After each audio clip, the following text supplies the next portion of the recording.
غزہ لبنان پر اسرائیل نے سفید فاسفورس ہتھیاروں کا استعمال کیا۔ ہیومن رائٹس واچ عالمی تنظیم کے مطابق ہیومن رائٹس واچ نے 11 اکتوبر کو غزہ شہر کے المینا علاقے سے فون پر 2 لوگوں کا انٹرویو کیا جنہوں نے اسرائیل فضائی حملوں میں سفید فاسفورس کے استعمال کی تصدیق کی۔ عالمی انسانی حقوق کے ادارے ہیومن رائٹس واچ نے جمعرات کو کہا ہے کہ اسرائیل کی جانب سے غزہ اور لبنان میں فوجی کارروائیوں میں سفید فاسفورس کا استعمال کیا گیا، جس سے شہریوں کو سنگین اور طویل مدتی زخموں کا خطرہ لاحق ہے۔ ہیومن رائٹس واچ نے لبنان اور غزہ میں بالترتیب 10 اور 11 اکتوبر 2023 کو لی گئی ویڈیوز کی تصدیق کی، جن میں غزہ سٹی کی بندرگاہ اور اسرائیلی سرحد کے ساتھ لبنان کے 2 دیہی علاقوں پر فائر کیے گئے سفید فاسفورس کے متعدد دھماکے دکھائے گئے ہیں۔ ہیومن رائٹس واچ نے اس کے ساتھ ساتھ 2 ایسے لوگوں کا انٹرویو کیا جنہوں نے غزہ میں ہونے والے حملوں کو بیان کیا۔ ہیومن رائٹس واچ کے مشرقی وسطی اور شمالی افریقہ کے ڈائریکٹر لاما پکیا نے کہا، کسی بھی وقت جب سفید فاسفورس کا استعمال پر ہجوم شہری علاقوں میں کیا جاتا ہے، اس سے شدید جلنے کے زخم اور عمر بھر کی تکلیف کا خطرہ رہتا ہے۔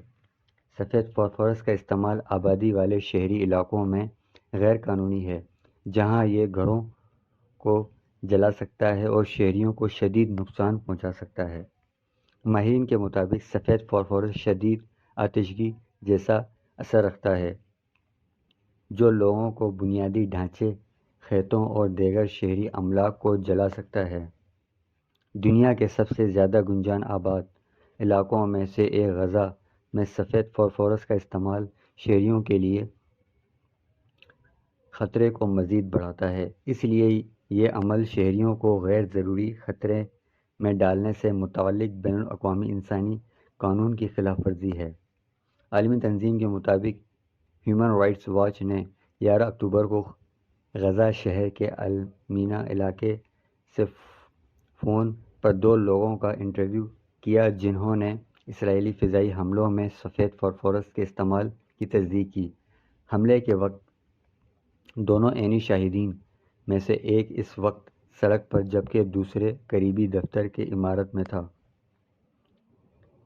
HRW کے مطابق دونوں افراد نے دھماکوں سے پہلے آسمان میں ان فضائی حملوں کو بیان کیا، جس کے بعد انہوں نے زمین کی جانب بڑھنے والے سفید لکیروں کو بیان کیا۔ انہوں نے اندازہ لگایا کہ یہ حملہ صبح 11:30 سے 1 بجے کے درمیان ہوا تھا۔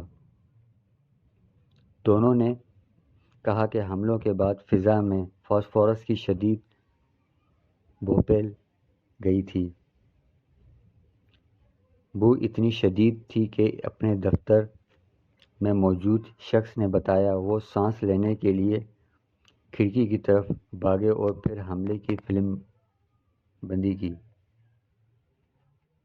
ہیومن رائٹس واچ کے مطابق انہوں نے اس ویڈیوز کا جائزہ لیا اور تصدیق کی کہ اسے غزہ شہر کی بندرگاہ سے فلم بند کیا گیا تھا اور اس بات کی نشاندہی کی گئی تھی کہ اس حملے میں استعمال ہونے والے گولے اور بارود 155 ملی میٹر کے سفید فاسفورس آرٹری پروجیکٹائل تھے۔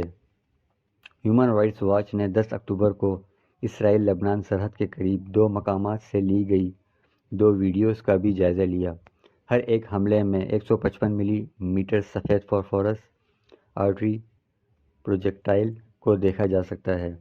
خبر رساں ادارے روٹرز کے مطابق ان الزامات پر اسرائیل کی فوج نے کہا کہ وہ فی الحال غزہ میں سفید فاسفورس پر مشتمل ہتھیاروں کے استعمال سے آگاہ نہیں ہے۔ اسرائیلی فوج نے انسانی حقوق کے نگراں ادارے کے لبنان میں سفید فاسفورس ہتھیاروں کے استعمال سے متعلق الزامات پر کوئی تبصرہ نہیں دیا۔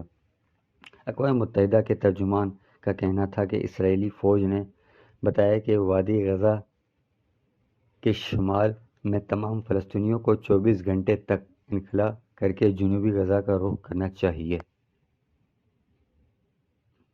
اقوام متحدہ کی غزہ کے متاثرین کے لیے ہنگامی امداد کی اپیل۔ دوسری جانب اقوام متحدہ نے کہا ہے کہ غزہ میں حالیہ اسرائیلی حملوں کے بعد 4,23,000 سے زائد افراد بے گھر ہو گئے ہیں۔ اقوام متحدہ کے انسانی ہمدردی کے ادارے OCHA نے جمعے کے جاری کیے گئے ایک بیان میں کہا کہ غزہ میں بے گھر ہونے والوں کی تعداد 84,444 سے بڑھ کر 4,23,378 تک پہنچ گئی ہے۔